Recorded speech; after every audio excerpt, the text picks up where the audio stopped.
Hello students. पिछले video में हम लोगों ने देखा था पोजीशन, टाइम, डिस्प्लेसमेंट सब कुछ देख लिया था और पोजीशन टाइम ग्राफ भी देखा था। पोजीशन टाइम ग्राफ से हमें क्या मिलता था, किस वक्त कौन सी ऑब्जेक्ट का पोजीशन कहाँ पे है, किस तरह से जा रहा है डेस्टिनेशन की तरफ। ये सारी चीज़ें हमें ऑब्जेक्ट पोजीशन टाइम ग्राफ से मिल जाती थी, कुछ इस तरीके से, है ना। पोजीशन टाइम ग्राफ से हम लोग स्पीड की भी बात कर रहे थे, स्पीड क्या होगी। तो अब हम लोग आते हैं स्पीड की। Speed, average speed and average velocity. जैसे कोई एक ऑब्जेक्ट है, ये एक ऑब्जेक्ट है, पॉइंट ऑब्जेक्ट ही बनाते हैं हम लोग। ये ऑब्जेक्ट यहां से चल करके यहां तक पहुंचती है। मान लो थोड़ी देर के लिए सीधे पाथ पे ही चल रही है, स्ट्रेट लाइन में चल करके यहां से यहां तक पहुंच जाती है, ठीक है। यदि मान लो इसका position x is equal to 15 metre था और इसका पोजीशन है x is equal to 65 metre, ठीक है। ये पॉइंट A है, ये पॉइंट B है। हमारे रेफरेंस फ्रेम में एक ओरिजिन कहीं पे होगा, जो कि लेफ्ट साइड में इधर कहीं पे होगा ओरिजिन, वहां से डिस्टेंस नाप रहे हैं। यह x इक्वल टू 15 मीटर था, ये x is equal to 65 metre है। Time t is equal to मान लो यहाँ पे 3 सेकेंड था और यहाँ पे time t is equal to 8 second है। एवरेज वेलोसिटी, स्पीड निकालना तो सबको पता है ना, speed is equal to distance travelled divided by time, यही होता है। यहाँ पे डिस्टेंस कितना चल रहा है ऑब्जेक्ट, x2 माइनस x1, इसको x2 लेना होगा, इसको t2 लेना होगा, इसको t1 लेना होगा, इसको x1 लेना होगा। x2 minus x1 divide by t2 minus t1, जो कि हो जाएगा 65 minus 15 divide by 8 minus 5, this is equal to 50 divide by 3 था ना, यहाँ पे 3 था, 5 इज इक्वल टू 10 मीटर पर सेकेंड। मैथ से स्पीड निकालना हमें पता है, पर फिजिक्स में आ गया कुछ तो अलग होगा। नई चीज नहीं होती तो सीखने का क्या मतलब, नई चीज तो होनी ही चाहिए। यहाँ पे हम लोग अब सीख रहे हैं एवरेज स्पीड और एवरेज वेलोसिटी। ये हमारी निकली है स्पीड। अब जाहिर सी बात है एवरेज स्पीड ही है ना, ये एवरेज स्पीड ही है ना। यदि मान लो ये बाइक में जा रहा था और time t is equal to 3 पे स्पीडोमीटर में देखते तो उसमें वेलोसिटी क्या, स्पीड क्या आती, उसमें ये 10 मीटर पर सेकेंड तो आएगा, ऐसा कोई जरूरी नहीं है ना। कहीं पे स्पीड कम भी हो सकती है, कहीं पे स्पीड ज़्यादा भी हो सकती है।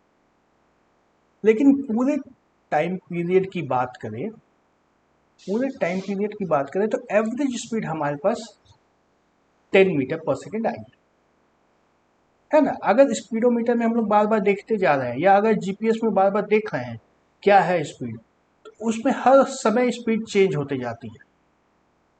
हो सकता है यहाँ पे कभी 10 मीटर पर सेकेंड हो,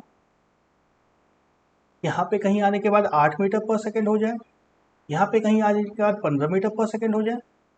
इन सब का एवरेज स्पीड निकाल दिया हमने 10 मीटर पर सेकेंड। ऐसा कोई जरूरी नहीं है कि पूरे समय पे बाइक 10 मीटर पर सेकेंड के हिसाब से ही चली थी, कोई जरूरी नहीं है ना। कभी भी थोड़ा कम हो सकता है, कहीं पे ब्रेक लगी हो सकती है, कहीं पे एक्सलरेट हुआ हो सकता है, बहुत कुछ हुआ हो सकता है, लेकिन एवरेज स्पीड हमारी आई है 10 मीटर पर सेकेंड, ठीक है। इस केस में एवरेज वेलोसिटी क्या होगी, सेम ही होगी ना। अभी डायरेक्शन हमारा सेम है, स्पीड का और वेलोसिटी का डायरेक्शन सेम है, डिस्प्लेसमेंट और डिस्टेंस दोनों सेम है। डिस्प्लेसमेंट जो है हमने बात की थी पिछले चैप्टर में, displacement is equal to distance है इस केस में। तो एवरेज स्पीड और एवरेज वेलोसिटी दोनों सेम ही आएगा। बस ध्यान रखने वाली बात यह है कि जब भी हम लोग एवरेज वेलोसिटी की बात करेंगे तो वहाँ पे एक डायरेक्शन भी बताना होगा। वन डायमेंशन में प्लस और माइनस साइन से पता चल जाएगा डायरेक्शन, है ना। अभी प्लस की तरफ जा रहे हैं, अभी प्लस की तरफ जा रहे हैं। यदि उल्टे तरफ आ रहे होते, यदि उल्टे तरफ आ रहे होते, चलो उसको रेड कलर से दर्शाता हूं मैं, ये x2 हो जाएगा, उसमें ये x1 हो जाएगा। यहाँ से इधर की तरफ जा रहे हैं, यहाँ पे t1 होगा और यहाँ पे t2 होगा, है ना। वापस की तरफ मान लो बात कर रहे हैं हम लोग, मान लो ये 18 सेकंड पे स्टार्ट करता है, t1 इजिकल टू 18 सेकंड पे रिटर्न स्टार्ट करता है और t2 इजिकल टू 23 सेकंड पे वापस पहुंच जाता है। तो स्पीड तो सेम आएगी, एवरेज स्पीड तो सेम आएगी। 5 सेकंड में 50 मीटर का डिस्टेंस ट्रैवल कर रहा है, स्पीड सेम आएगी। लेकिन वहीं अगर डिस्प्ले वेलोसिटी की बात करेंगे, जब हम लोग एवरेज वेलोसिटी की यदि बात करेंगे, एवरेज वेलोसिटी, तो हमें यही x2 माइनस x1 डालना है। और x2 अब हमारे पास 15 है, x1 हमारे पास 65 है, डिवाइडेड बाय 18 माइनस नहीं होगा, 23 माइनस 18 क्या आ गया, -50 डिवाइड बाय 5, जो कि -10 मीटर पर सेकेंड हो जाएगा। ठीक है, स्पीड की बात करेंगे तो हमेशा पॉजिटिव आएगा, वेलोसिटी की बात करेंगे तो डायरेक्शन के हिसाब से वो प्लस और माइनस हो सकता है। और यदि मोशन एक डायरेक्शन में एक लाइन पे नहीं होता, तो यदि हमारा मोशन एक लाइन पे नहीं होता तो डायरेक्शन प्लस और माइनस से नहीं बता पाते। डायरेक्शन बताने के लिए फिर और बहुत सारी चीज़ों की जरूरत पड़ जाती है। उन सब चीज़ों की चिंता इस चैप्टर में हमें नहीं करना है, वो हम लोग अगले चैप्टर में देखेंगे। अभी हमें सिंपल केसेस को देखना है, एवरेज स्पीड और एवरेज वेलोसिटी। तो अगर डेफिनेशन की हम लोग बात करें, डेफिनेशन की बात करें यदि, तो क्या हुआ, average speed is equal to average speed is equal to distance divide by time, या अगर एग्जैक्ट टाइम टर्म्स में बात करें तो x2 final position minus x1 divide bye t2 minus t1। और इसका मॉड ले लेना है, यदि नेगेटिव आता है तो स्पीड के टर्म्स में हमें पॉजिटिव कर देना है। और एवरेज वेलोसिटी की बात करेंगे तो पॉजिटिव आए या नेगेटिव आए कोई फर्क नहीं पड़ता है, हमारा रहेगा तो फॉर्मूला यही, x2 minus x1 divide by t2 minus t1। ठीक है, तो कॉन्सेप्ट को थोड़ा सा और एग्जाम्पल के माध्यम से समझते हैं। ये एक हमें पोजीशन टाइम ग्राफ दिया है, एक्स एक्सिस पे पोजीशन है, वाई एक्सिस पे टाइम है। इससे क्या हम लोग एवरेज वेलोसिटी या एवरेज स्पीड निकाल सकते हैं? निकाल सकते हैं, बिल्कुल निकाल सकते हैं। T1 हमें P1 से P2 के बीच की बात करना है, P1 से लेकर के P2 के बीच में बात करना है। T1 हमारे पास कितना है, 5 सेकेंड, T2 कितना है, 7 सेकेंड। ठीक है, x1 कितना है, x1 यहां पे देखो 10 मीटर, x2 वो लिख रहा हूं, लिख टी रहा हूं, x2 इज इक्वल टू देखो यहां पे 27.4 अलग से लिखा हुआ यहाँ पे 27.4 मीटर। तो एवरेज वेलोसिटी क्या आ जाएगी, एवरेज वेलोसिटी बोलो या एवरेज स्पीड बोलो एक ही बात है, क्या आ जाएगा, 27.4 minus 10 divide by 7 minus 5 is equal to 17.4 divide by 2 is equal to 8.7 metre पर सेकेंड। ठीक है, ये आया है हमारा एवरेज वेलोसिटी। एवरेज स्पीड की अगर बात की जाए तो सेम है ना, एक ही डायरेक्शन में मोशन हो रहा है और पॉजिटिव ही हो रहा है। एवरेज स्पीड बोलो या एवरेज वेलोसिटी बोलो, इस एग्जाम्पल में दोनों सेम आएगा। लेकिन ये एग्जाम्पल मैंने दिया मतलब कुछ और भी चीज है यहाँ पे। ये देखो एक डॉटेड लाइन यहाँ से ज्वाइन किया गया P1 से P2 तक, P1 से P2 तक एक डॉटेड लाइन ज्वाइन किया गया। P1 P2 लाइन का स्लोप क्या होगा? P1 P2 का स्लोप ऑफ P1 P2 याद है, कोऑर्डिनेट में पढ़ा था y2 minus y1 divide by x2 minus x1 से स्लोप हमें मिल जाता है। y2 की वैल्यू क्या है हमारे पास, यहाँ पे देखो x2 आएगा ना, y2 में हमारी वैल्यू यही है 27.4 minus 10 divide by 7 minus 5, same आ गया 8.7 आ रहा है। क्या हुआ, हम लोग यहाँ पे फिजिक्स में हैं, अब फिजिक्स में है तो यहाँ पे एल्जेब्रिकली और ग्राफिकली दोनों तरीके से देख सकते हैं।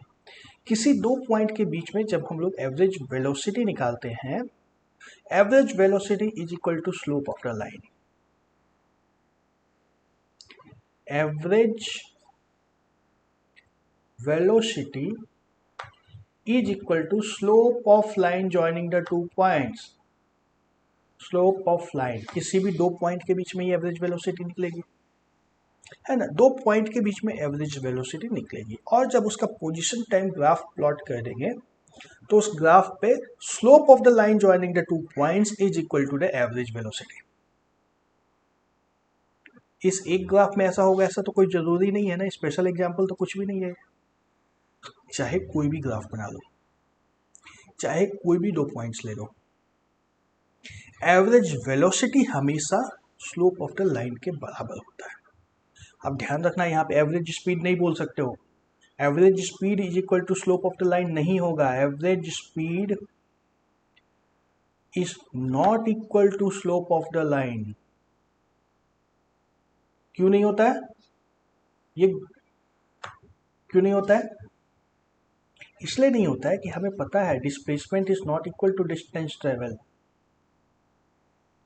Displacement is not equal to distance travelled. डिस्प्लेसमेंट और डिस्टेंस दोनों एक ही चीज नहीं है। यदि संयोगवश किसी एक एग्जाम्पल में डिस्प्लेसमेंट और डिस्टेंस एक ही आ रहा है, तब तो वहां पे हो जाएगा average velocity is equal to average speed and it is equal to the slope of the line. लेकिन लेकिन लेकिन यदि मोशन स्ट्रेट लाइन में एक ही डायरेक्शन में नहीं हो रहा है, यदि ऐसा कहीं पे होता है कि ऑब्जेक्ट टर्न कर अराउंड कर पीछे की तरफ घूम जाता है, ऑब्जेक्ट इधर जा रहा था, जाते जाते इधर टर्न अराउंड कर दिया, तो वो ग्राफ पे उसका नजर पड़ेगा ना, ग्राफ ऐसे ऊपर जा रहा था फिर धीरे धीरे नीचे आ जाएगा, है ना। जैसे एक्स डिस्टेंस पहले बढ़ रहा था, ऊपर की तरफ जा रहा था डिस्टेंस, ग्राफ ऊपर की तरफ जा रहा है इस तरह से। रिवर्स अगर करेगा तो ग्राफ नीचे की तरफ आएगा इस तरह से। तब उस हालत में एवरेज वेलोसिटी तो स्लोप के बराबर बिल्कुल होगी, लेकिन एवरेज स्पीड उस स्लोप ऑफ द लाइन के बराबर नहीं होगी। तो सिर्फ ग्राफ से भी हमें मिल जाएगा, सिर्फ ग्राफ से भी हमें मिल जाएगा एवरेज वेलोसिटी कितनी होगी, एवरेज स्पीड कितनी होगी। चलो अब देखो, इसमें एक इंटरेस्टिंग चीज दिखाता हूँ, इसको मैं थोड़ा सा क्लीन करता हूँ। यदि मान लो किसी दो ऑब्जेक्ट्स का ग्राफ प्लॉट किया हुआ है, दो ऑब्जेक्ट्स का ग्राफ प्लॉट किया हुआ है, पोजीशन टाइम ग्राफ। दोनों ऑब्जेक्ट्स P1 से स्टार्ट होते हैं। एक ऑब्जेक्ट तो P2 पे सीधा चल जाता है, एक ऑब्जेक्ट कुछ इस तरह से जाता है ना, और एक ऑब्जेक्ट कुछ इस तरह से जाता है। तीनों अलग अलग पोजीशन पे पहुंच जाते हैं। रुको, टाइम 7 सेकेंड पे कौन कौन कहां पहुंच रहा है ये प्लॉट करते हैं। ये टाइम 7 सेकेंड की लाइन है ना। हाँ, एक ऑब्जेक्ट तो P2 पे आ गया, एक ऑब्जेक्ट मान लो यहां पे आया, और एक ऑब्जेक्ट मान लो यहां पर आया। ठीक है, तीनों पॉइंट्स को अलग अलग नाम दे दो, P2, Q2 और R2। ठीक है, ऑब्जेक्ट नंबर 1 इसमें था, ऑब्जेक्ट नंबर 2 इसमें है, ऑब्जेक्ट नंबर 3 इसमें। तीन अलग अलग ऑब्जेक्ट का ग्राफ हमने प्लॉट कर दिया। तो अब एवरेज वेलोसिटी सिर्फ ग्राफ से ही हमें दिख जाएगा ना। एवरेज वेलोसिटी 3 का, average velocity of 3 is greater than average velocity of 1 is greater than average velocity of 2। सिर्फ स्लोप से कंपेयर करिए, देखो सिर्फ स्लोप देख लिया, किस लाइन का स्लोप कितना है। जैसे स्लोप मिल गया हमें एवरेज वेलोसिटी मिल गया, कुछ भी कैलकुलेट करने की जरूरत नहीं है। समझ में आ रहा है बात? फायदा होगा इस तरह से। एक और चीज यहाँ पे देखने की है, ये तो देख लिया हमने। अब देखो P1 से P2 तक जब ये ऑब्जेक्ट गया था, पहला ऑब्जेक्ट जो था हमारे पास, ये जब P1 से P2 तक गया था तो इसका एक्चुअल पाथ अलग है, और डॉटेड लाइन से हमने P1 P2 को ज्वाइन किया है ना। एक्चुअल पाथ अलग है, P1 P2 को हमने डॉटेड लाइन से ज्वाइन किया है। मतलब चाहे किसी भी पाथ से ऑब्जेक्ट पहुंचे वहां पे, P2 तक ऑब्जेक्ट चाहे किसी भी पाथ से पहुंचे, यदि मान लो ऑब्जेक्ट इस तरह से ही पहुंच जाता, P1 से स्टार्ट होकर के इस तरह से पहुंच जाता, तो भी एवरेज वेलोसिटी हमारी यही होती ना। यदि P1 से स्टार्ट करके ऑब्जेक्ट कुछ इस तरह से वहां पहुंच जाता, तो भी हमारी एवरेज वेलोसिटी यही आती, P1 P2। Average velocity same आ जाती है यदि इनिशियल पॉइंट और फाइनल पॉइंट सेम हो, टाइम भी सेम होना चाहिए और इनिशियल और फाइनल पॉइंट भी सेम होना चाहिए। कितनी सारी चीजें ग्राफ में छुपी होती है। तो अब देखो एवरेज वेलोसिटी हमने बात की, क्या डिस्प्लेसमेंट के ऊपर डिपेंड करती है, डिस्प्लेसमेंट के ऊपर डिपेंड करती है। एवरेज वेलोसिटी पॉजिटिव हो सकती है, नेगेटिव हो सकती है, जीरो भी हो सकती है। एवरेज वेलोसिटी जीरो भी हो सकती है, हाँ। ऐसा एवरेज स्पीड में नहीं होता था ना, अगर ऑब्जेक्ट कहीं से कहीं तक चल के जा रहा है तो एवरेज स्पीड तो उसकी जीरो कभी नहीं हो सकती है। यदि ऑब्जेक्ट में मोशन हुआ है तो एवरेज स्पीड जीरो नहीं हो सकती है, लेकिन एवरेज वेलोसिटी जीरो हो सकती है। कैसे? स्पीड जीरो नहीं है लेकिन वेलोसिटी जीरो हो सकता है। अजीब है, स्ट्रेंज, बहुत सारी स्ट्रेंज चीजें होंगी फिजिक्स में। वेलोसिटी जीरो हो सकता है, क्यों हो सकता है? इसलिए हो सकता है, किस लिए हो सकता है? हमने बात की थी कि डिस्प्लेसमेंट और डिस्टेंस अलग अलग होता है, डिस्प्लेसमेंट और डिस्टेंस अलग अलग होता है। यदि मान लो कोई घर से निकलता है, 5 किलोमीटर लंबा चक्कर लगा करके घर वापस पहुंच जाता है, राउंड चक्कर जैसा भी लगाया, 5 किलोमीटर ट्रैवल करने के बाद घर वापस पहुंच गया, तो डिस्टेंस कितना हुआ? 5 किलोमीटर। डिस्टेंस 5 किलोमीटर हुआ, डिस्प्लेसमेंट कितना हुआ? जीरो। डिस्प्लेसमेंट तो जीरो हो गया ना, कहाँ जहां था वहीं पहुंच गया वापस। सर क्या बातें कर रहे हैं? हाँ डिस्प्लेसमेंट जीरो है, हमने बात की थी पहले, डिस्प्लेसमेंट तो उसका जीरो ही है। डिस्प्लेसमेंट जीरो है तो वेलोसिटी जीरो ही होगी ना, वेलोसिटी जीरो हो जाएगी, टाइम चाहे कितना भी लगा हो। एवरेज वेलोसिटी तो जीरो हो जाएगी इस केस में। तो एवरेज वेलोसिटी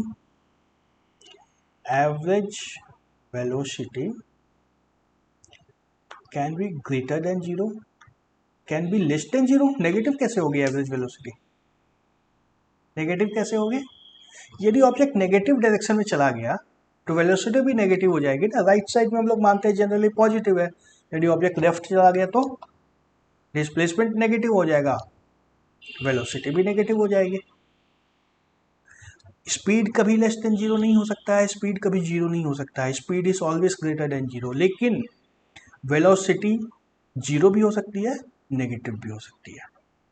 कैसे डिसाइड होगा ये सब कुछ? ये सब कुछ डिस्प्लेसमेंट के ऊपर डिपेंड करता है। तो एक ग्राफ बना सकते हैं क्या जिसमें वेलोसिटी जीरो है, एवरेज वेलोसिटी जीरो है? ऐसा कोई ग्राफ बना सकते हैं? चलो ट्राई करते हैं।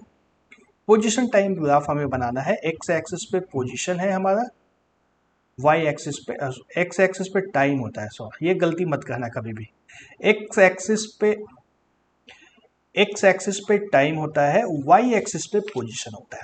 हमें बनाना है average velocity is equal to zero. कैसा ग्राफ होगा? मान लो ऑब्जेक्ट कहीं यहां से स्टार्ट करता है, एक डॉटेड लाइन यहां पे खींच देते हैं हल्की सी। एक्स इज इक्वल टू कोई वैल्यू है, ये सीधी लाइन है, लेट्स से एक्स की वैल्यू 10 मीटर है, यहाँ पे 10 मीटर, ठीक है, ऑब्जेक्ट स्टार्ट होती है, ऑब्जेक्ट जाना स्टार्ट करता है, कहीं दूर जाता है, घर से आगे गया और फिर वापस घर की तरफ आने लगता है। जब वापस घर पे आने लग जाएगा तो डिस्प्लेसमेंट कम होता जाएगा, एक समय आएगा जब डिस्प्लेसमेंट जीरो हो गया। तो इन दोनों टाइम इंटरवल की बात करें यदि, यहाँ से यहाँ तक में average velocity zero, average speed zero नहीं होगी लेकिन एवरेज वेलोसिटी जीरो हो जाएगी। ठीक है, एवरेज वेलोसिटी इस तरह से जीरो हो सकती है, एवरेज स्पीड जीरो नहीं होगी। एवरेज वेलोसिटी नेगेटिव कैसे होगी? यदि यही ऑब्जेक्ट जो है 10 मीटर से पॉजिटिव डायरेक्शन नहीं नेगेटिव डायरेक्शन में चला जाता है, अगर मान लो जीरो ओरिजिन पे पहुंच जाता है, नीचे की तरफ ऑब्जेक्ट चला जाता है,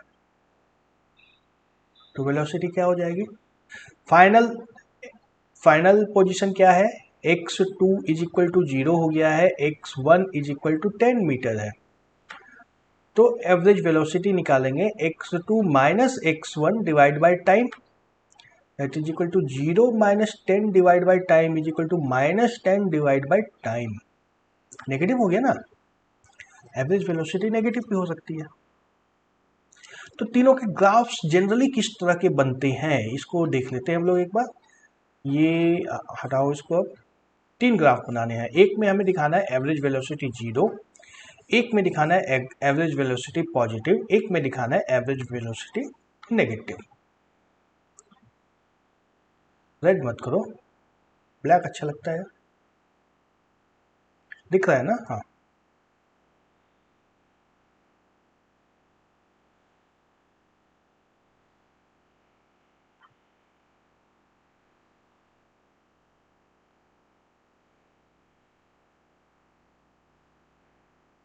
क्या हो रहा है?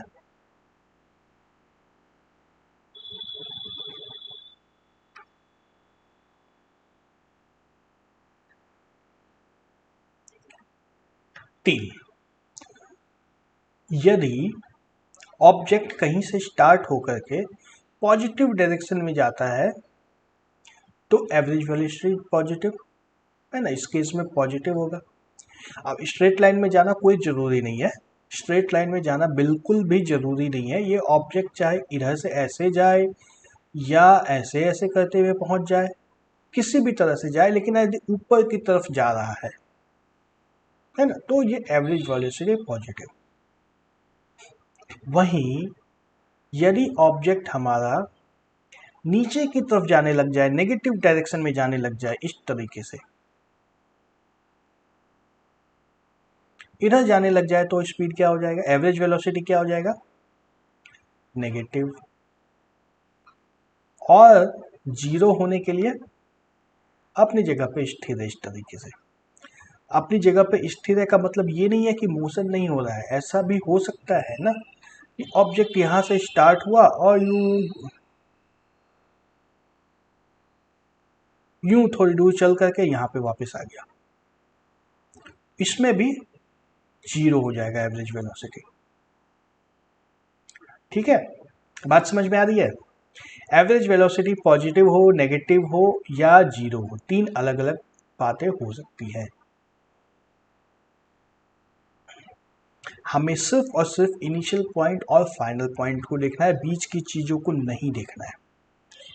अगर फाइनल इनिशियल पॉइंट से फाइनल पॉइंट ऊपर की तरफ आ रहा है, पॉजिटिव डायरेक्शन में आ रहा है, मतलब एवरेज वेलोसिटी पॉजिटिव। यदि इनिशियल पॉइंट से फाइनल पॉइंट नीचे की तरफ आ रहा है, नेगेटिव डायरेक्शन में आ रहा है, मतलब एवरेज वेलोसिटी नेगेटिव है। यदि इनिशियल पॉइंट से फाइनल पॉइंट सेम पोजीशन पे आ रहा है तो एवरेज वेलोसिटी जीरो है। अब ये x की वैल्यू जो है यहाँ पे x is greater than zero होना कोई जरूरी नहीं है। ये ऐसा भी तो हो सकता है, यदि हमारा ग्राफ नेगेटिव साइड में बन गया होता तो क्या दिक्कत थी? कोई दिक्कत नहीं थी। यदि हमारा ग्राफ यहाँ पे सीधी लाइन बनता तो एक्स टाइम एक्सिस या एक्स एक्सिस हमारा ये है, ऑब्जेक्ट का पोजीशन इस लाइन पे, एक्सिस लेस देन जीरो, यहाँ पे एक्स की वैल्यू मान लो -7 है, -7 है। यदि इस लाइन पे भी ऑब्जेक्ट स्थिर खड़ा है तब भी एवरेज वेलोसिटी तो जीरो हो जाएगी। ठीक है, समझना है ग्राफ कैसे कैसे हैं, ग्राफ को देख के 1 मिनट में समझ जाना है तुम्हें क्या हो रहा है, क्या बताने की कोशिश की जा रही है। आगे बढ़े। Average speed, average speed is defined as the total path length divided by the total time interval during which motion has taken place। यहाँ पे x2 माइनस x1 करने से काम नहीं चलेगा। टोटल पाथ लेंथ, फॉर्मूला क्या हो गया एवरेज स्पीड का, total path length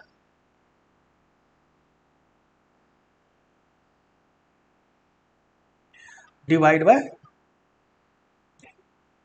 total time taken.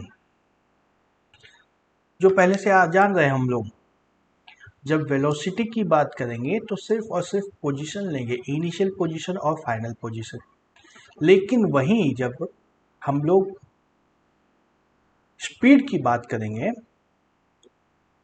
तो उसमें पूरा पाथ को देखना होगा, टोटल डिस्टेंस कहाँ कैसे कैसे ट्रैवल किया गया है। जैसे यदि एक और ग्राफ बनाता हूं मैं,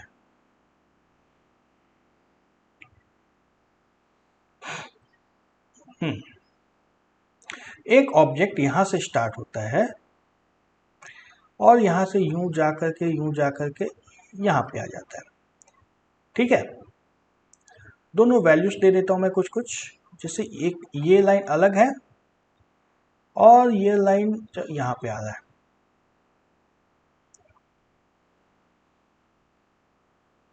मान लो यहाँ पे x की वैल्यू 20 मीटर है और यहाँ x की वैल्यू 40 मीटर है। ठीक है, टाइम की बात अभी नहीं कर रहे हम लोग, टाइम यहाँ पे 0 था और यहाँ पे कुछ एक टाइम की वैल्यू थी, चलो 10 सेकेंड रख ही लो। तो दोनों केस में टाइम तो 10 सेकेंड है, लेकिन जब हम लोग एवरेज स्पीड की बात करेंगे, जब हम लोग एवरेज स्पीड की बात करेंगे तो ये इस पाथ का पूरा डिस्टेंस नापना होगा ना। इस पाथ पे ऑब्जेक्ट गया था, पहले 40 के दूर चला गया, कहीं दूर पहुंचा, फिर वापस आया 40 पे, तो पूरा पाथ नापना है। पाथ पूरा कब नापना है, एवरेज स्पीड नापने के टर्म से। एवरेज डिस्प्लेसमेंट जब निकालना हो, एवरेज डिस्प्लेसमेंट निकालने के लिए सीधा सीधा इस दोनों पॉइंट्स को ज्वाइन कर दो, इनिशियल पॉइंट और फाइनल पॉइंट को उठा लो, दोनों का डिफरेंस ले लो, x2 माइनस x1, है ना। एवरेज वेलोसिटी का formula, average velocity is equal to x2 minus x1 divide by t2 minus t1। बस इतना सा कर दो, एवरेज वेलोसिटी आ गई। एवरेज वेलोसिटी के लिए ज़्यादा नहीं सोचना है। वेलोसिटी निकालना आसान लग रहा है ना, हाँ आसान ही है।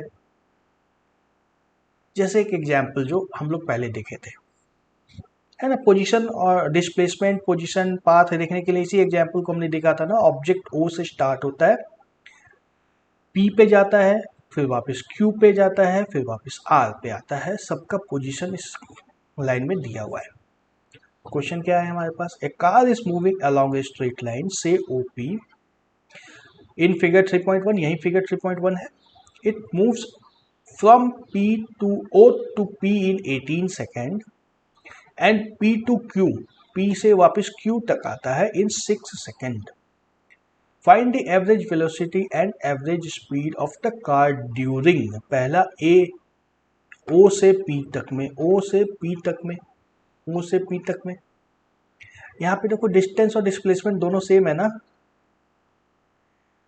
Distance is equal to displacement है, यानी कि एवरेज वेलोसिटी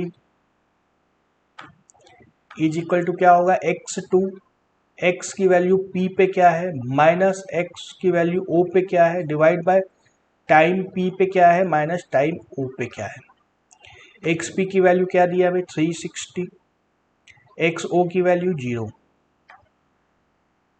और टीपी और इन दोनों का डिफरेंस हमें डायरेक्ट 18 सेकेंड दिया हुआ है। क्या हुआ ये, 20 मीटर पर सेकेंड का हमारा आया है एवरेज वेलोसिटी। और एवरेज स्पीड निकालेंगे तो डिस्टेंस डिवाइड बाय टाइम करना है, डिस्टेंस डिवाइड बाय टाइम, और इस बार डिस्टेंस और टाइम दोनों सेम है तो वापस वहीं आ जाएगा ना, 20 मीटर पर सेकेंड। और फिर दूसरा पार्ट बी देखो, पार्ट बी इंटरेस्टिंग है। From O to P and back to Q, P से पी तक जाती है फिर वापस ओ क्यू तक आ जा रही है अब गाड़ी। इस केस में क्या हो रहा है, इस केस में डिस्टेंस और डिस्प्लेसमेंट बराबर नहीं होगा। देखो बी, डिस्टेंस क्या होगा 360 मीटर प्लस 120 मीटर है ना, यहां से यहां तक का distance 120 metre, 120 is equal to 480 metres. और डिस्प्लेसमेंट x की वैल्यू q पे माइनस x की वैल्यू o पे, initial point minus final point, sorry final point minus initial point, क्या हो जाएगा 240 minus 0 is equal to 240 metre average speed is equal to distance upon time, 480 divide by 18 plus 6 24 metre, 24 second is equal to 20 metre पर second. और वहीं average velocity की बात करेंगे, क्या बोलोगे, या तो डिस्प्लेसमेंट ऐसे ले लो या x2 माइनस x1 ले लो, दोनों में बात तो वही आएगी। 240 divide by 24 is equal to 10 metre पर सेकेंड। कितना कम हो गया, ऑल्दो गाड़ी की स्पीड कम नहीं हुई है, गाड़ी कंटिन्यूसली उसी रफ्तार से दौड़ रही थी, लेकिन एवरेज वेलोसिटी कम हो गई, एवरेज स्पीड तो वही का वही है। बात समझ में आ रहा है, वेलोसिटी और स्पीड दो अलग अलग चीज है, वेलोसिटी और स्पीड दो अलग अलग चीज है। किसी एक टाइम ड्यूरेशन के बीच में नापते हैं दोनों, ऐसा नहीं कि तुरंत स्पीडोमीटर में देखा और बता दिया एवरेज स्पीड ये है, नहीं, वो स्पीड अलग होती है। जो हम लोग चेक कर लेते हैं स्पीडोमीटर में या जीपीएस में, वो स्पीड अलग होती है। एवरेज स्पीड मतलब किसी समय से इस समय से इस समय के बीच में एवरेज स्पीड ये थी। हमें दो समय इंटरवल देना होगा कब से कब तक के बीच में, या दो पोजीशन देना होगा, इस पोजीशन से इस पोजीशन के बीच में, तभी हम लोग एवरेज निकाल सकते हैं। इनिशियल पॉइंट और फाइनल पॉइंट अलग अलग होना चाहिए, तब तो एवरेज स्पीड की बात हो पाएगी या एवरेज वेलोसिटी की बात हो पाएगी। और हमने क्या देखा, एवरेज स्पीड, ऊपर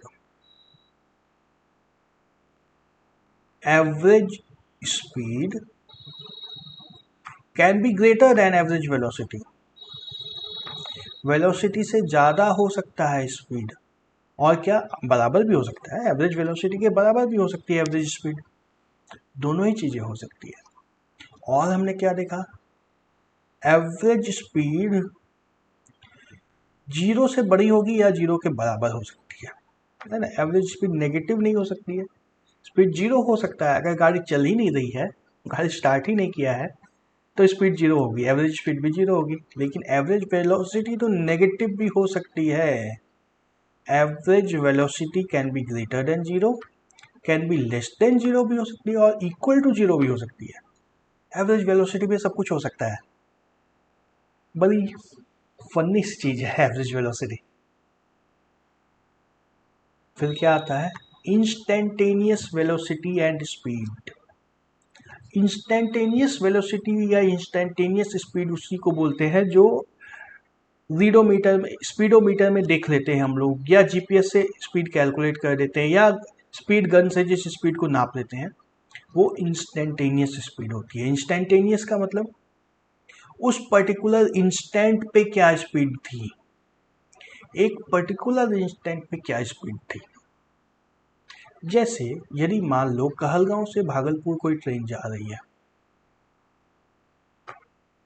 कहलगांव से भागलपुर कोई ट्रेन जा रही है, मैक्सिमम स्पीड इसकी मान लो दिया है 80 किलोमीटर पर आवर हो सकता है, कहीं पे तो इसकी स्पीड 80 किलोमीटर पर आवर थी, कहीं पे तो इसकी स्पीड 80 किलोमीटर पर आवर थी, लेकिन जैसे ही ट्रेन कहलगांव से खुलती है, क्या तुरंत 80 का स्पीड आ जाता है, नहीं आता है ना, पहले धीरे धीरे धीरे धीरे स्पीड बढ़ेगा, फिर मैक्सिमम पे पहुंचेगा। वैसे जब रुकना हो तो धीरे धीरे धीरे ब्रेक लगा के ट्रेन रुकेगी। तो 80 किलोमीटर की स्पीड जो है ये एवरेज स्पीड तो नहीं है। 80 किलोमीटर पर आवर की एवरेज स्पीड तो कहलगांव से भागलपुर में नहीं हो सकती है ना, 15 मिनट में पहुंच जाएंगे फिर तो। 80 kilometre per hour instantaneous speed हो सकती है, किसी एक इंस्टेंट पे, किसी एक क्षण पे स्पीड 80 किलोमीटर पर आवर हो सकता है। या ये भी हो सकता है कि घोघा से एक चार्ली तक पूरा 80 किलोमीटर के स्पीड से ट्रैवल हो गया, कहीं से कहीं तक जा सकती है, लेकिन कहलगांव स्टेशन पे रुकी है ट्रेन और भागलपुर पे भी रुकी है, तो एवरेज स्पीड तो 80 नहीं हो सकता है ना, 80 धीरे धीरे पहुंचेगा। तो हर इंस्टेंट पे एक्चुअल स्पीड बदलती रहती है, हर समय बदलती रहता है। कभी एक्सलरेट कर रहे हैं, कभी ब्रेक मार रहे हैं, और कभी कभी ऐसा भी होता है एकदम कॉन्स्टेंट स्पीड पे चलने दिया जाता है। तो इंस्टेंटेनियस स्पीड बोलते हैं उस पर्टिकुलर टाइम पे, उसी समय पे यदि हम लोग बात करें कैसी स्पीड से चल रहे हैं तो उसको बोलते हैं इंस्टेंटेनियस स्पीड। कैसे निकालेंगे इंस्टेंटेनियस स्पीड, कैसे निकालेंगे? हमें स्पीड निकालना है, देखो अभी स्पीडोमीटर की बात नहीं करना, मैथ्स की हम लोग फॉर्मूला की बात करेंगे। स्पीड हमें निकालना है तो हमें चाहिए डिस्टेंस बाय टाइम या डिस्प्लेसमेंट बाय टाइम, ठीक है, दोनों में से जो भी ले लो। तो जब तक डिस्टेंस नहीं होगा तब तक स्पीड निकलेगा कैसे? हम लोग अभी मैथ्स की बात कर रहे हैं, हम लोग स्पीडोमीटर की बात नहीं कर रहे हैं। मुझे मान लो अभी तुरंत की स्पीड पता करनी है, तो अभी तुरंत की स्पीड कैसे पता करेंगे? जब तक कोई डिस्टेंस नहीं होगा, कुछ तो डिस्टेंस ट्रैवल करना होगा, तब उसको टाइम मेजर करेंगे, फिर उसको डिवाइड करेंगे, तब तो स्पीड निकालेंगे। तो एक इंस्टेंट पे टाइम का क्या मतलब है, इस वेलोसिटी का या स्पीड का क्या मतलब? एक इंस्टेंट पे वेलोसिटी या स्पीड का मतलब है, इसको हम लोग इस तरह से लिखते हैं delta x by delta T. Delta x मतलब बहुत छोटा सा डिस्टेंस लो, मान लो मैंने एक टाइम ले लिया 1 माइक्रो सेकेंड का, 1 माइक्रो सेकेंड, इतने छोटे टाइम में कितना डिस्टेंस ट्रैवल कर रहे हैं? 1 माइक्रो सेकेंड तो कोई ड्यूरेशन नहीं होगा ना, एवरेज की तो कोई बात नहीं होगी 1 माइक्रो सेकेंड के लिए, या माइक्रो छोड़ो 1 मिली सेकेंड ही ले लिया, मिली सेकेंड। इतने छोटे से टाइम के लिए कुछ तो डिस्टेंस ट्रैवल हो जाएगा, इतने से टाइम में कुछ तो डिस्टेंस जरूर ट्रैवल हो जाएगा। जैसे मान लो यदि 1 मीटर पर सेकेंड की स्पीड है और 1 मिली सेकेंड में डिस्टेंस ट्रैवल निकालना है, तो कितना होगा? Distance is equal to 1 metre पर second speed into time 1 divide by 1000, 0.001 metre, या इसको बोल सकते हैं 1 मिलीमीटर, है ना। 1 मिलीमीटर ही चला, लेकिन चला ना, कुछ तो चला है। तो इसको दिखाने के लिए, इतने छोटे से डिस्टेंस को दिखाने के लिए हम बोलते हैं डेल्टा एक्स, बहुत छोटा सा distance, divide by time, delta time, बहुत ही छोटा सा टाइम, 1 मिली सेकेंड का टाइम, या 1 सेकेंड का ही टाइम ले लो। 1 सेकेंड का एवरेज निकालने का क्या सेंस निकलता है? कोई सेंस नहीं है। जितनी देर में स्पीडोमीटर दिखेंगे, हो सकता है 1 सेकेंड उतने में ही निकल जाए, है ना। तो एक छोटा सा टाइम पीरियड, बहुत छोटा सा टाइम पीरियड लेते हैं, उस छोटे से टाइम पीरियड को डेल्टा टी बोलते हैं हम लोग, और उसी टाइम पीरियड में डेल्टा एक्स जो डिस्टेंस ट्रेवल हुआ उसको डेल्टा एक्स बोलते हैं। दोनों को डिवाइड कर देते हैं, हमें वेलोसिटी मिल जाती है। ये लिमिट क्या है तब फिर? ठीक है, डेल्टा एक्स और डेल्टा टी तो ले लिया हमने, बहुत छोटा छोटा सा डेल्टा एक्स आया, डेल्टा टी आया। अब ये लिमिट कौन सी चीज है? तो लिमिट बोलते हैं जब डेल्टा टी इतना छोटा लेना है कि वो जीरो के लगभग हो गया। एग्जैक्टली तो जीरो लेंगे तो फिर सब कुछ जीरो हो जाएगा, और एग्जैक्टली जीरो अगर ले लेंगे तो डेल्टा एक्स चाहे कितना भी छोटा हो, उसको डिवाइड तो जीरो से करना पड़ेगा ना, time is equal to zero, जो पॉसिबल ही नहीं है। तो टाइम को जीरो नहीं लेते हैं, टाइम बहुत छोटी सी वैल्यू लेते हैं, बहुत छोटी वैल्यू लेते हैं, और टेंस टू जीरो डिग्री, इसको पढ़ते हैं हम लोग टेंस टू, ये जो एरो बना है इसको हम लोग पढ़ते हैं टेंस टू। टेंस टू मतलब टी की वैल्यू जो है जीरो के करीब हो रही है, बहुत छोटी सी वैल्यू जीरो के लगभग जा रही है, ठीक है। इतने से टाइम में जो डेल्टा एक्स डिस्टेंस ट्रेवल हुआ और डेल्टा टाइम लगा, उस दोनों को डिवाइड करने से हमें इंस्टेंटेनियस वेलोसिटी या इंस्टेंटेनियस स्पीड मिल जाती है। तब इंस्टेंटेनियस वेलोसिटी और इंस्टेंटेनियस स्पीड तो हमेशा बराबर होगी ना, हमेशा बराबर होगी ना। एक इंस्टेंट के अंदर इतना छोटा टाइम ले रहे हैं, उसके अंदर ना हम लोग डायरेक्शन चेंज कर सकते हैं ना कुछ और कर सकते हैं, उतने से में तो बस निकाल सकते हैं। तो इंस्टेंटेनियस स्पीड और इंस्टेंटेनियस वेलोसिटी एक ही होता है। हाँ, साइन का फर्क पड़ जाएगा, स्पीड हमेशा पॉजिटिव होगा, वेलोसिटी में भी नेगेटिव डायरेक्शन में जा रहा हो। इसी चीज को हम लोग कैलकुलस में d x by d t लिख देते हैं। सेम चीज जो इतना लंबा फॉर्म में लिखा है, limit x delta t tends to zero delta x divide by delta t, ये लंबी सी चीज जो लिखी हुई है, इसी को शॉर्ट में हम लोग कैलकुलस में d x by d t लिख देते हैं।